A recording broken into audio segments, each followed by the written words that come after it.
2026-27 ଯାତ୍ରା ଋତୁ ପାଇଁ ଆଖଡ଼ା ତ ସବୁ ପାର୍ଟିରେ ଆରମ୍ଭ ହୋଇଛି, କିନ୍ତୁ ଆମେ ଯେଉଁ କ୍ୟାମ୍ପକୁ ଆସିଥିଲୁ ସେ କ୍ୟାମ୍ପର ଆଖଡ଼ା ଆରମ୍ଭ ହେବା ପୂର୍ବରୁ ତାର ଯେଉଁ ପ୍ରଥମ ଚର୍ଚ୍ଚିତ ନାଟକ ଚଳିତ ସିଜନ ପାଇଁ ବୋଝ ନାଟକ, ସେ ନାଟକ ଏବେ ସୋସିଆଲ ମିଡ଼ିଆରେ ବେଶ ଭାଇରାଲ ହେଲାଣି।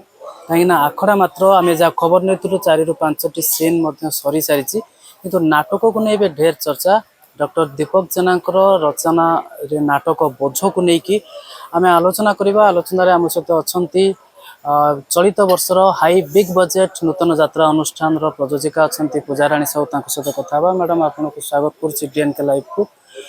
ବୋଝ ନାଟକଟି କ'ଣ ଏବଂ କିଏ ନିର୍ଦ୍ଦେଶନା ଦେଇଛନ୍ତି, କାହିଁକି ଏତେ ଭାଇରାଲ, ଏତେ ଚର୍ଚ୍ଚା ହେଉଛି ନାଟକକୁ ନେଇକି, କାହାଣୀ କେମିତି? नमस्कार।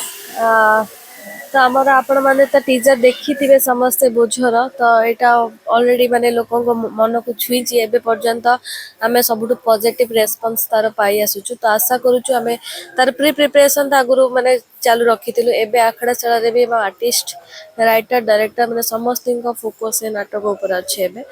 तो समस्ते जी जान लगे सब प्रैक्टिस कर म्यूजिक टीम ठू आरंभ करी आर्टिस्ट समस्ते। तो आम पूरा फुल तैयारी सहित आम मार्केट को जीवु आम 100% ग्यारंटी सह कहूँ कि माने मार्केट रे बोझ समस्त मन को छुईब। साधारण दर्शक जो देखुवे नाटकर टाइटल को लेकिन गोटे बोझ, बोझर शब्दर अर्थ अति सहज समस्ते जानती, किंतु जदि देखा यात्रा टाइटल को लेकिन बहुत चिंता चेतना करा जाए था, बहुत चिंता करागला गोटे नाटकर ना दि जाए, एमती गोटे अति छोटिया नाटे कौन कहानीटा कौन ता भितर रोच सेटा आमर माने जोटा डेली डे लाइफ रे बेसी आमर माने घटी आसुची सो सेटा को लेके कहानी।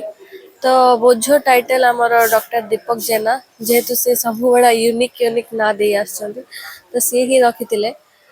स्टोरी भी बहुत दमदार अच्छी माने आमर नीतिदिन लाइफ रे जोटा आमर घटी चली तो से नहीं आमर स्टोरी। तो बोझ कौन आम लाइफ रे आम कौन एत प्रेसराइज से सब को लेकिन ही माने कहानीटा देखा गले गोटे सामाजिक और पारिवारिक नाटक गोटे मिसेकी करा जायछि बोझ। पूरा family based story lady sentimental drama एटा। तो समस्त एकाठी सब माने पूरा फुल परिवार नहीं कि आसी समस्त देखि पारिबे, इवन निजे किछि शिखि भी मध्य पारिबे। शेष गोटे प्रश्न पचारि जे पूर्व ग्रांड मॉल बहुत धमाल करथिला, कंकाल कांदुची नाटक हईचई सृष्टि करथिला यात्रा जगत रे समस्त सबु वर्गर दर्शकों को छुईला। ग्रांड मॉल पर हठात एमती गोटे नुआ परिकल्पना गोटे हाई बिग बजेट यात्रा अनुष्ठान कौन पे? तो देखो मुझे स्टार्टिंग रे कही आसी मो बाबा होचंती कला प्रेमी माने यात्रा को से छुआ बहुत भल पाती। तो सी लाइन को आसिया पर धीरे धीरे आर वर्ष इनवल्व होते मैटर।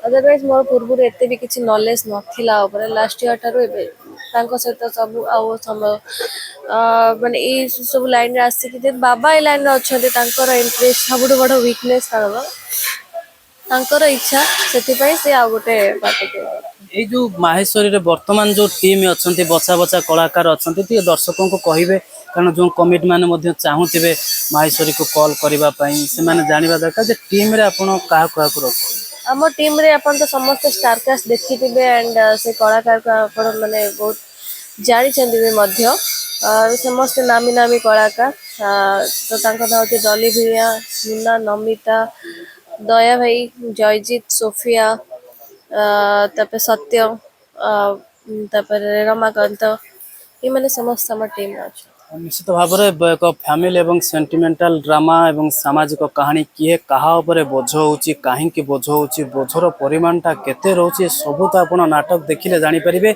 जो दर्शक बंधु एवं कमिट माने आपण माने चाहूँगी अपरा माहेश्वरी को बुक करने बालियंता सहित आम कैंप को आसतु। फाइनाल बीजीएम देखो डॉक्टर दीपक जेना 3 तारिख रही जुलाई 3 तारिख आप डेट मन रखु। फाइनाल बीजीएम रे आपण माने निश्चित आसिकी बोझ नाटक को संपूर्ण उपभोग करंतु। दया अच्छा, डली भूया अच्छा, मुना, नमिता सफल जोड़ी अच्छा एवं जयजीत अच्छा जहाँ को आप गत वर्ष ग्रांड मॉल रे देखा पाई। ए पूरा आर्टिस्ट स्टार पूरा पैकेज भरपूर रही अपरा माहेश्वरी रे। आपण मैंने आसतु अलग बही आउ जो 2-3टा बही रही से ना टे आउ गोटे बही होची हमर सेकेंड नाटक जोटा तू हसिले भी लुह झरी पड़ुची। तापर थर्ड बही होची जनवरी 2 2006। तो जनवरी 2 2006 टी होची हमर पूरा रियल हिस्ट्री ऊपर रियल स्टोरी ऊपर हम ओडिसा कहानी हम ओडिसा हिस्ट्री रे कौन घटी जाइछि तारी ऊपर तो जहाँ को देखिला आपण मान लोह टांकुरी उठियो एंड तू हसिले भी लुह झरी पड़छि तो सेटा होछि सेम फैमिली ड्रामा। तो आपण माने आसंतु फाइनल बीजीएम सब दो तीनटा जाकर फाइनल बीजीएम देखंतु जानिबे। निहत भाବରେ ପୁରା ପ୍ରସ୍ତୁତି ଜୋରସୋର ଆଗେ ଚାଲିଛି। ଆପଣମାନେ ମୋ ପଛପଟେ ଦେଖୁଛନ୍ତି ଆଖଡ଼ା ବର୍ତ୍ତମାନ ଚାଲିଛି। ଆଉ ଦୁଇଟି ବହି ଅଛି ଏବଂ ଐତିହାସିକ କାହାଣୀ ଯୋଉଟା ଅଛି ଓଡ଼ିଶାର ସେ ଇତିହାସ ଯୋଉଟା ଲୋମ ଟାଙ୍କୁରା କାହାଣୀ ସେ ନାଟକ ଗୋଟେ ଅଛି। ଆଉ ଗୋଟେ ମଧ୍ୟ ସାମାଜିକ ନାଟକ ଫ୍ୟାମିଲି ଡ୍ରାମା ଅଛି ତୁ ହସିଲେ ମୋ ଲୁହ ଝରି ପଡୁଛି। ଏବଂ ଜାନୁଆରୀ 2 2006 କ'ଣ ଘଟିଥିଲା ସେଦିନ ଏବଂ କି ପ୍ରକାର ଘଟଣାକୁ ନେଇକି ଅପେରା ମାହେଶ୍ୱରୀ ପ୍ରସ୍ତୁତ କରୁଛି ଆଉ ଏକ ନାଟକ। ତେଣୁ ଆପଣମାନଙ୍କୁ ସମସ୍ତଙ୍କୁ ଅନୁରୋଧ ଜାନୁଆରୀ ଜୁଲାଇ 3 ତାରିଖରେ ଫାଇନାଲ ବିଜେଏମ୍ ଯୋଉଟାକି ପ୍ରଥମ ନାଟକ ଅପେରା ମାହେଶ୍ୱରୀର ବୋଝ ଦେଖନ୍ତୁ ଏବଂ ଆପଣମାନେ ଉପଭୋଗ କରନ୍ତୁ। ଭୁବନେଶ୍ୱରରୁ ଶିବନାଥ ପଣ୍ଡାଙ୍କ ରିପୋର୍ଟ, DN ଲାଇଭ୍।